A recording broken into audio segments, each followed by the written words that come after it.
Good morning. Good morning. So good to see you all. Welcome to Piedmont Unitarian Universalist Church. Piedmont UU sits on the traditional land of the Catawba, the Keawe, and Shugari people. We honor them. My name is Elaine Deck, and I will be the worship assistant this morning for the Reverend Dr. Amy Rio. We are a flourishing, vibrant, and radically welcoming congregation which promotes diversity, inclusion, and social justice. We provide a safe haven for creative intellectual growth, spiritual development, and a deep sense of community for all who join us. We hope that our liberal religious values will challenge you to join us as a community that lives boldly and acts justly. To all of our visitors and our members, we're very glad you're here, whether in person or visiting with us online, and we do hope to see you again, because your presence is a gift to us. A few announcements for this Sunday. We have a student, her name is Anna Langston, with us today from Queen's University. She is doing some research about Charlotte's public transportation. And she's a member of the Unitarian Universalist Fellowship in Raleigh. And Anna, do you have something you'd like to share about this? Yes, okay. Come on up so everybody can hear you. Thank you. Thank you. Hi, I'm Anna. Good morning. Like Elaine said, I'm Anna Langston. I'm a senior at Queen's University, and I am a member of the UU Church in Raleigh. I'm part of a team at Queen's and UNC Charlotte working on a study about Charlotte's public bus system. And so we're conducting a survey to identify the biggest issues and areas for improvement needed for that system. And then we're going to put together a proposal for federal funding to implement a on-demand smart bus system within the city to help more Charlotte residents gain access to public transportation. And we will be doing the survey after the service today if y'all would like to participate. We appreciate your support. Thank you. Thank you, Anna.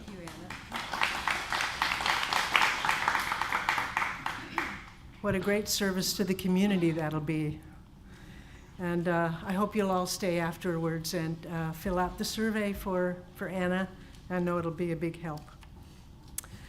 There will be another game night this Friday night at the University Gathering, starting at 6 o'clock in the evening. Please bring a game and a snack for the evening. One other announcement, many of us were at the church picnic yesterday, having a terrific time. It's so great to see you all there, so many of you. One of our members, Jane Henderson, lost her glasses there. They're sort of a peach-colored transition glasses, and she and Harry went back and they looked and they couldn't find them, but if anybody happened to see them, just let us know, and or let Jane know, and she'd be more than happy to get them back again. For all other information about our vibrant community, please either see your order of service, or if you're on our email list, you can check your weekly announcements and monthly newsletter. And now, whatever brought you to this place at this hour, we welcome you. You're a gift to us, and may you find something that you need. And may you leave richer in spirit than when you arrived.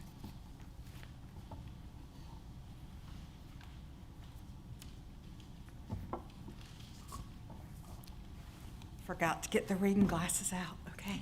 So, I have a little reading I would like to share with you as we begin with our chalice lighting. It's from Melanie Davis. It's found on the UUA website. Under the right circumstances, playing with fire is a delight. Imagine being gathered around a fire pit as the crackling flames invite us to sing, dance, or roast a marshmallow or two. Our chalice invites us to play, although with ideas rather than marshmallows. The flame encourages us to explore who we are, who our neighbors are, and where we are on our spiritual journeys. Today, we light this chalice in the spirit of play. Let us trust the light to guide us in this hour and in the days to come, finding joy along the way. Please join me now in singing the words to lighting our chalice, the symbol of our faith.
I invite you now to please stand as you're willing or able for our call to worship.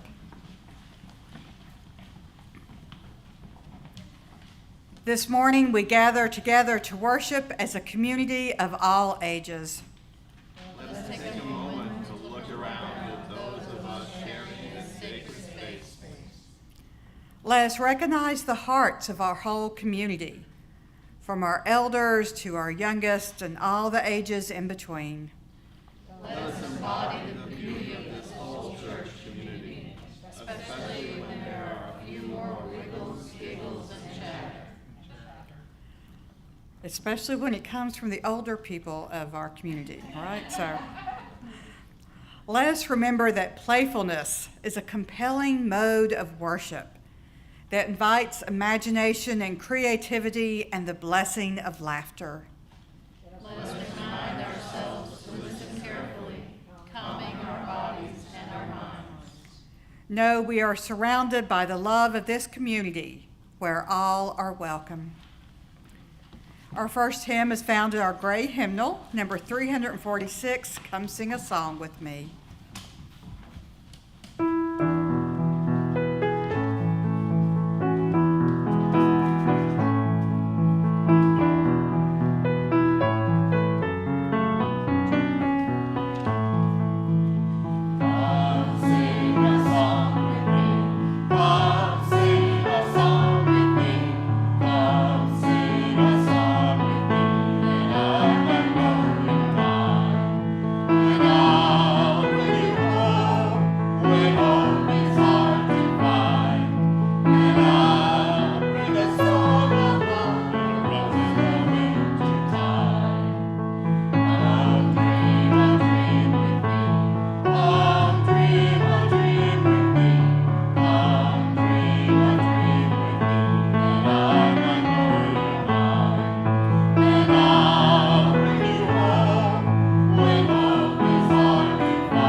please be seated.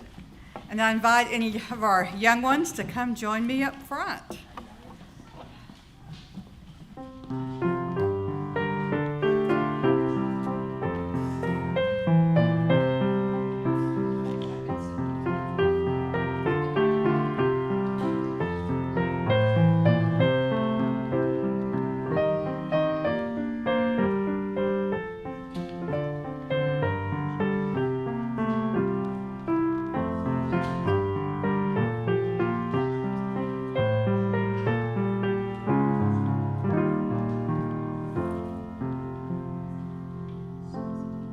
Good morning. Good to see you today. You want to come join us? Great. So, how's everyone doing today? Good. Thumbs up. Yeah, well, okay. So we have something special we are talking about this month here at church, and I wanted to ask what you think about it. The theme we're talking about is play. Y'all like to play. You love to play. A playground at school. Yeah, summer break, yeah. But I'm sure there's other playgrounds. Yes, summer break's a good time to play.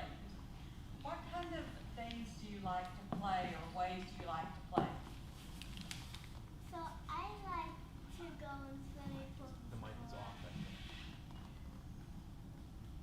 Sorry, we're having mic issues. Is that mic working now? I mean, the green light's on. I know what the issue is, thank you. Okay. My problem. Okay, I'm sorry, honey. Okay, what do you like to play, or how do you like to play? Oh, play.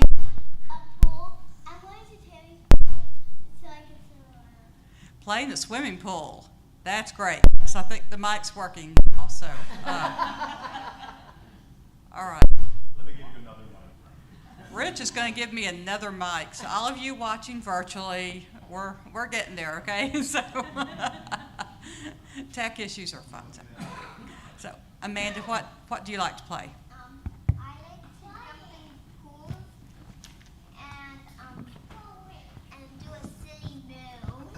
Oh, do silly moves in the pool. Yeah. Jump in. Mhm. How about you? What are some things you like to play? Minecraft. And that's a video game, if anyone doesn't know that. So I do know a few things, even though my kids are getting older. So, so. She likes to play. No, she likes to give Mama a heart attack. Oh, likes to give Mama heart attacks. Yeah, so. Oh, yeah, sometimes we just get so excited about play, we don't always think about everything else. What are some other ways that y'all like to play? Or what's so much fun about playing? Because you can scream stuff. You can scream, yeah. Yes, You can't do silly moves. do silly things. And you don't have to worry about trying to be serious, do you? I mean, there's times it's good to be serious, but there's other times it's good just to have fun and just to play.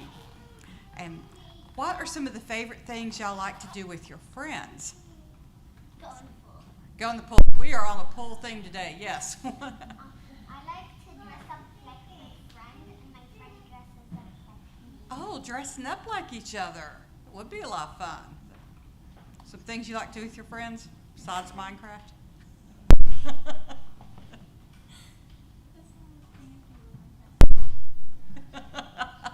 So, and I think there's lots of fun things. The fun thing about play is it's something we can do by ourselves, right? There's things we can do by ourselves.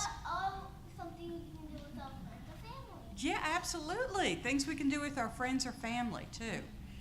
So we're going to, as we keep talking the service, we're going to talk about some ways to play, and I hope that all the bigger people here will think about some ways that you like to play.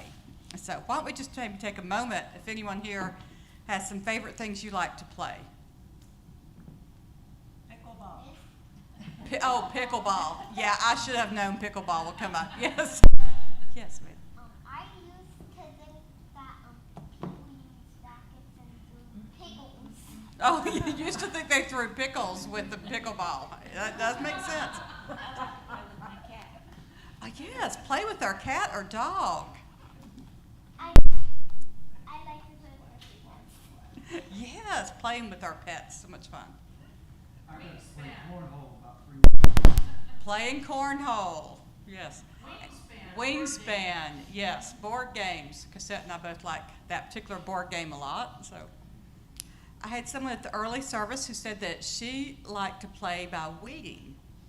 And I said that may be play for some, it might be work for others of us. So, but anyway, I hope that we all will think about some ways that we like to play, and we're going to talk more about how that kind of helps us along our spiritual journey. So, all right, thanks y'all so much for being here and talking this morning, and we'll talk soon. Okay, bye-bye.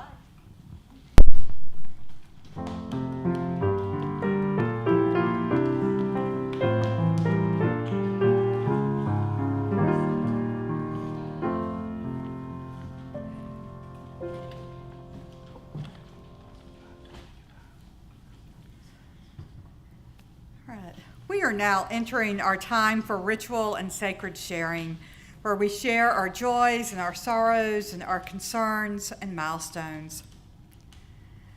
So this week, we light a candle for Jeff, who is with us this morning as he continues to recover. So glad you're here today. So we light a candle for Eileen's husband, Ed, as he's in the Rehabilitation Center in Spencer and continuing to recover as well. We light a candle for the opportunity to play, for the ongoing struggle for civil rights in Iran, for all areas of violence around the world, especially Sudan and the war in Ukraine. Now, at this time, you are welcome to come forward. You may fill out a prayer to place on a prayer wall. You may light your own candle of joy or concern, or you may simply drop a stone in our shared water. Please come forward as you would like to do so.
We now light a few more candles for those things we hold in our hearts that remain unspoken, and also for those who are joining us virtually to honor what is in their hearts as well.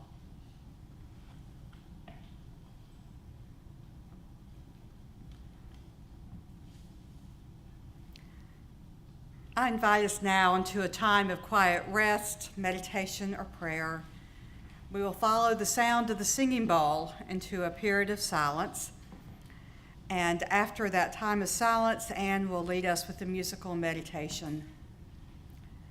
And I encourage you during this period of silence to meditate, contemplate about a favorite form of play for yourself, and to connect with that this morning.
This morning's wisdom reading is called Deep Play by Diane Ackerman.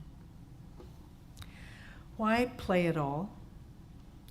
Every element of human saga requires play. We evolved through play. Our culture thrives on play. Courtship includes high theater, rituals, and ceremonies of play. Ideas are playful reverberations of the mind. Language is playing with words until they impersonate physical objects and abstract ideas.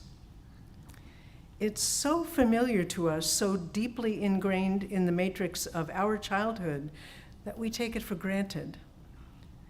But consider this: ants don't play. They don't have to. Programmed for certain behaviors, they automatically perform them from birth. Learning through repetition, honed skills, and ingenuity isn't required in their heritage. The more an animal needs to learn in order to survive, the more it needs to play. What we call intelligence may not be life's pinnacle at all, but simply one mode of knowing, one we happen to master and cherish.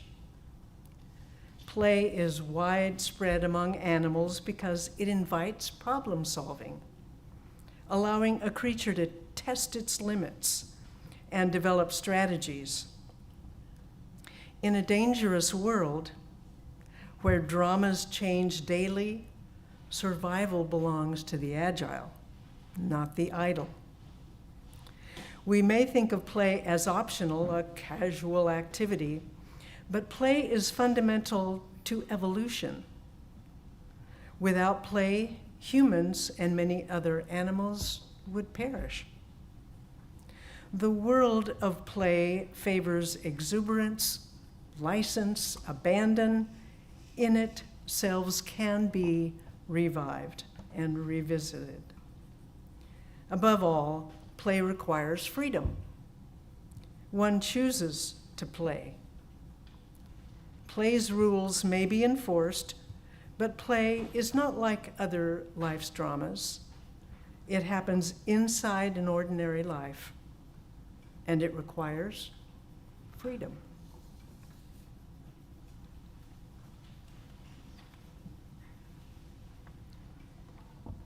Thank you, Elaine.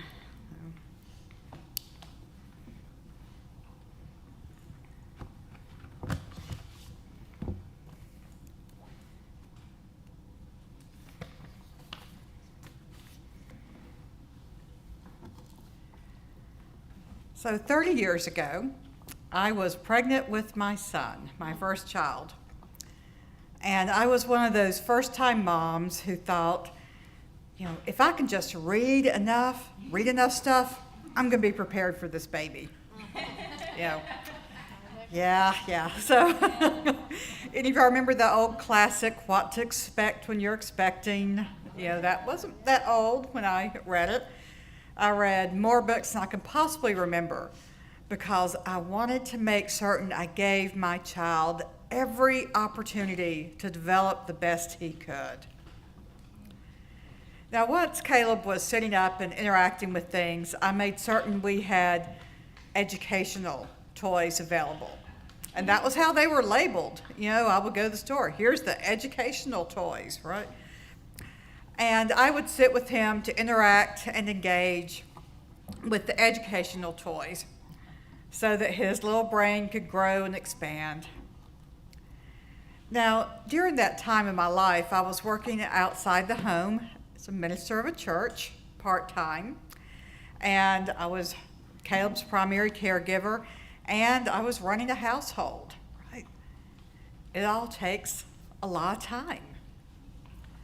So one evening, of course, many more days like this would happen, but I was running behind on making dinner.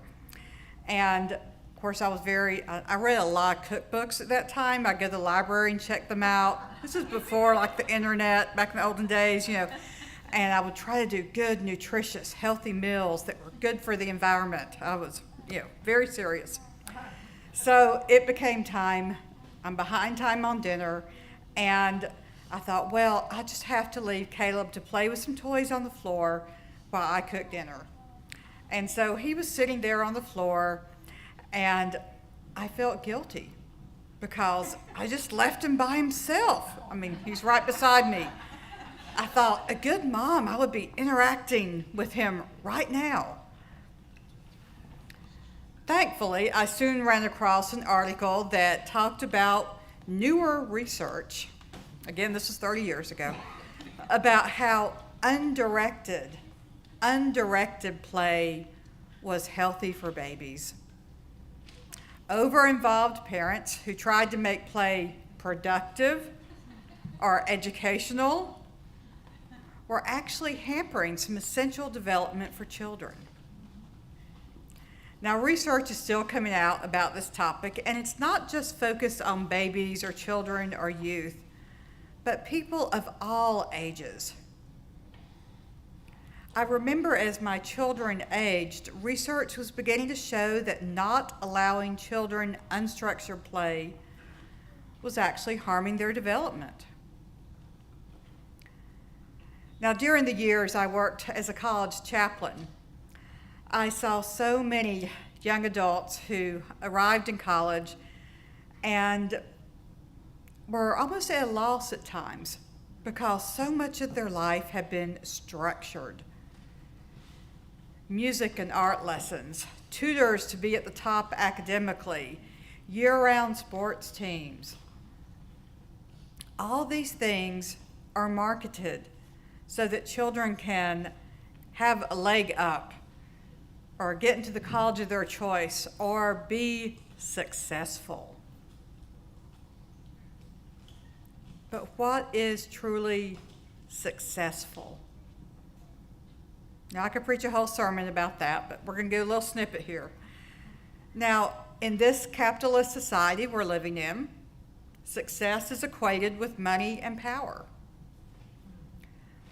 The goal of capitalism is achieving the most money possible, and thus unstructured time has been viewed as a waste of time.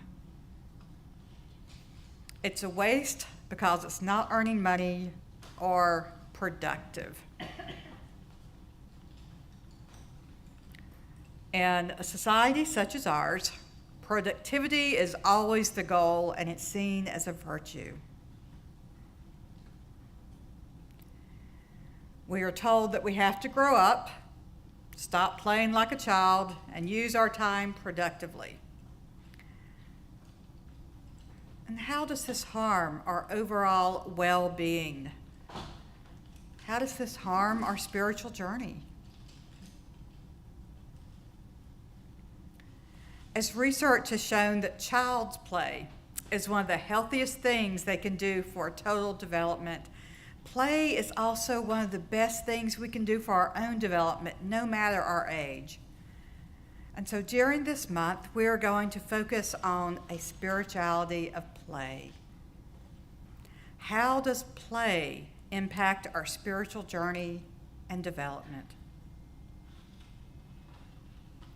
Now, so much of the religious heritage here in this country comes from the Puritans, and it centers around being in the head and not wasting time. So how many of us have heard that old saying, idle hands are the devil's work? Yeah, right. Some of us might have even said that, right? Who knows? So it tells us this puritanical heritage that we have is that we should be doing something all the time. And that's what our spiritual journey is. We have to read, be learning more, or attending things, or being active in things. Yet the idea of contemplation and embodiment have become much more common in recent decades. And it's not a coincidence this has happened as women have become more present as leaders in the field of spirituality. Embodiment simply means to be connected with our bodies, to get out of our heads, and to connect with play and what that means. So what is a spirituality of play? Play is when we let go of our brains directing everything. It is when we are connected with our bodies and our creativity and our emotions. David Spangler wrote these words in A Pilgrim in Aquarius. Unfortunately, in our society, we tend to equate play with frivolity and irresponsibility. I'm going to say that first sentence again. We tend to equate play with frivolity, and irresponsibility. There certainly is play that is like that, but such play is usually a form of escape and disconnection from the world. True play, as we see children engaging in, is the opposite. True play is the opposite. It takes children into the world in a way that honors imagination and the power of the moment to reveal new and unexpected things. True play is an encounter that opens the door for emergence. It connects children with what is and what might or could be. True play is a doorway into the future and into possibility and newness. Play can be loving and wise.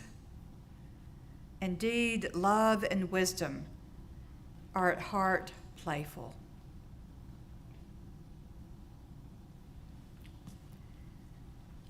Since play is inherently undirected, there's not guidelines for it, right? We have lots of freedom and creativity, and play can mean different things for different people.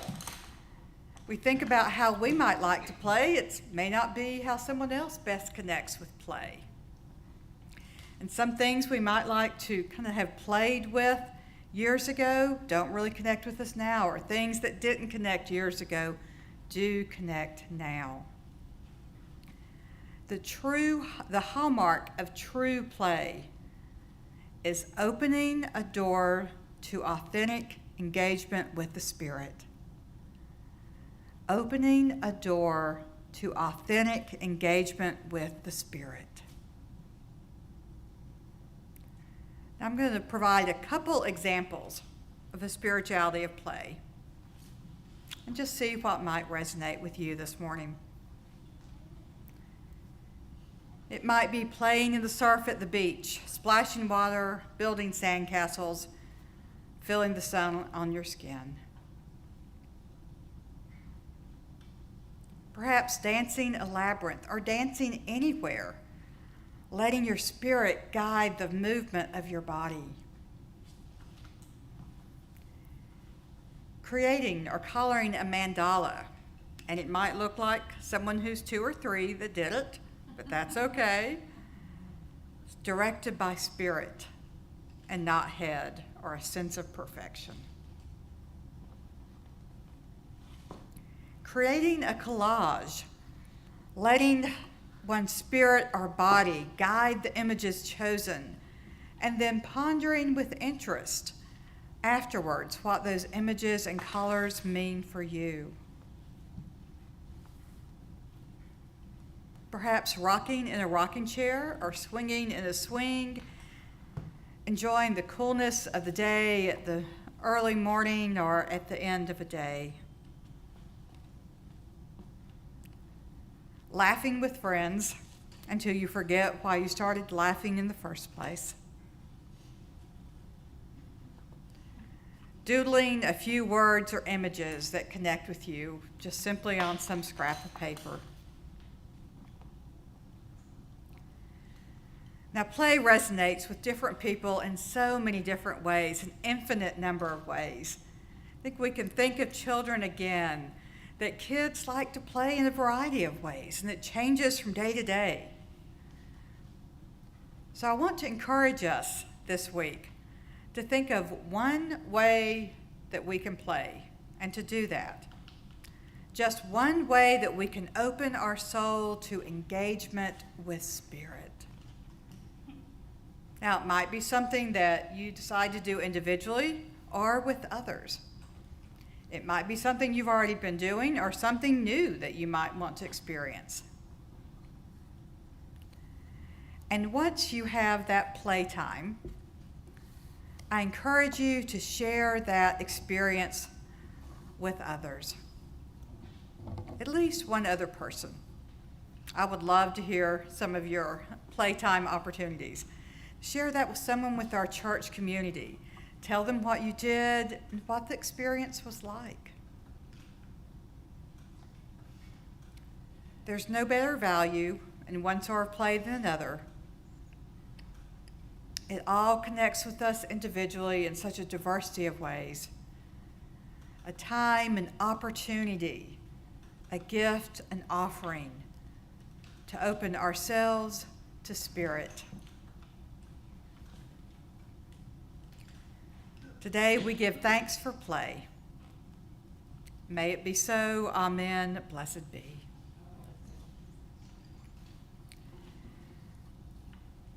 For our musical reflection, as I think most of you know, Susan and Nami play for us once a month for our special music. We got so excited that I put it in the program a week early. So they're going to be with us next Sunday, but Anne has a beautiful piece. We are climbing Jacob's ladder. So thank you.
Thank you, Anne. That was beautiful. We're so lucky, fortunate to have such a fine musician with us. And so much beauty she gives to us.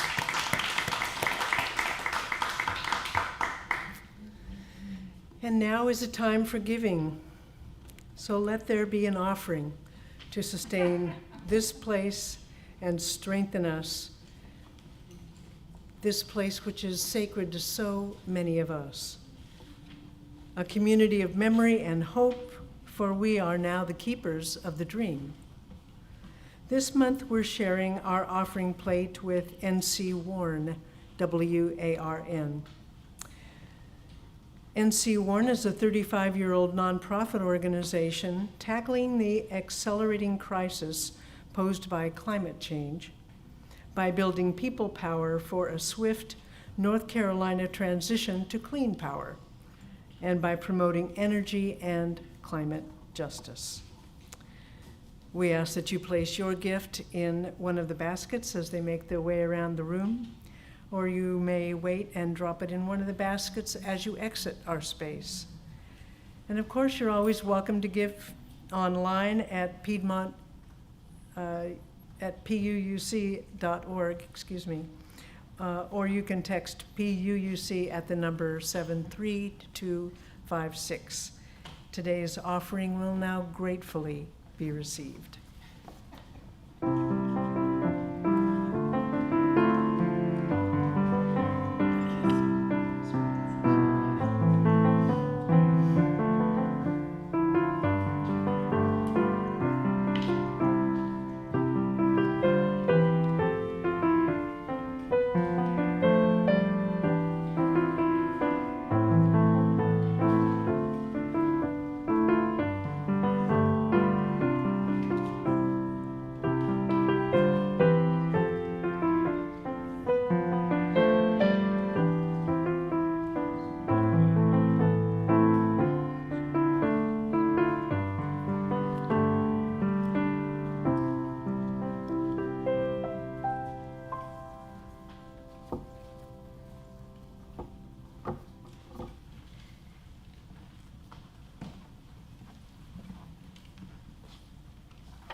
We give thanks for all the generous gifts that you provide for our beloved community, gifts of time, talents, and treasures.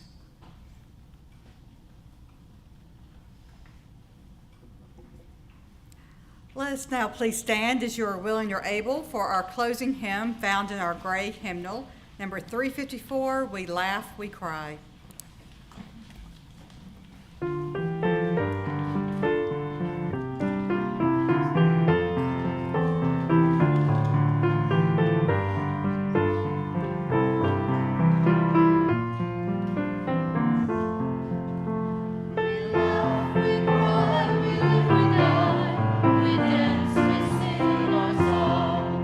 We need to feel this only.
Before we extinguish our chalice, I want to offer thanks for all the many volunteers who help make our service possible. We also ask before you leave today to please place the hymnals back on the cart near the piano. And Anna and some of her friends will be present in the back if you can take just a few moments after the service to help with their survey. I know that they will really appreciate it. So now let's end as we do each Sunday and take a few moments to give thanks, either in our hearts or with words, for the things for which we are grateful today.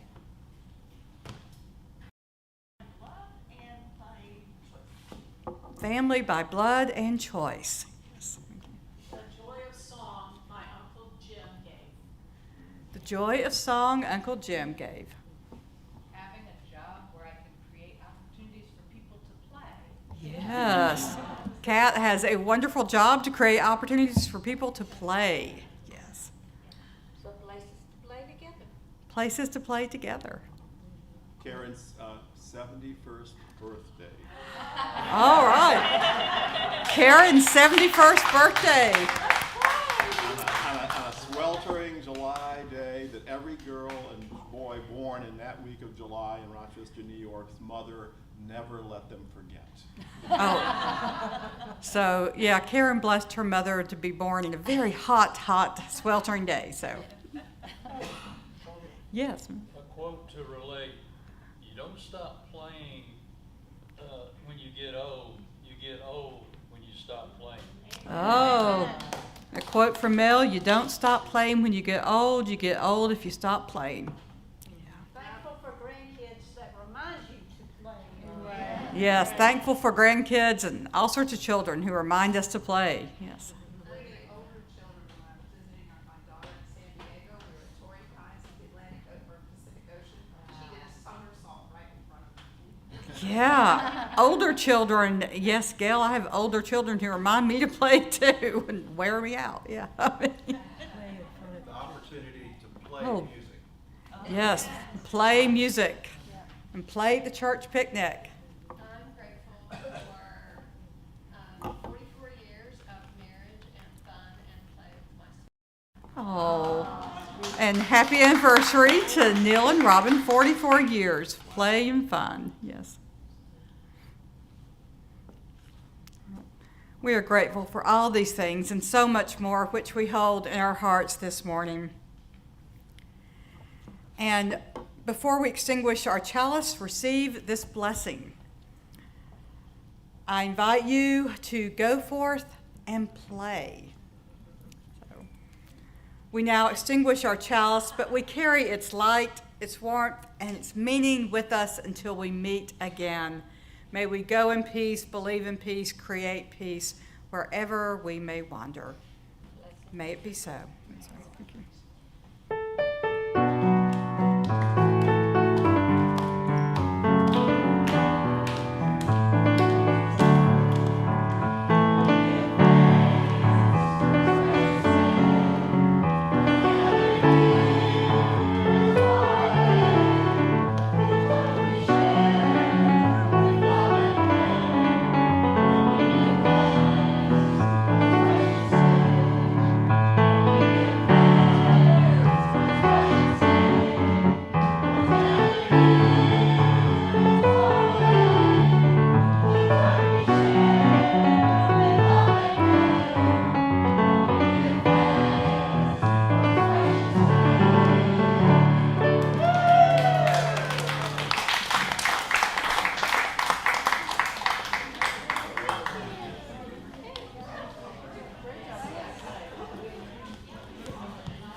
We'll take it.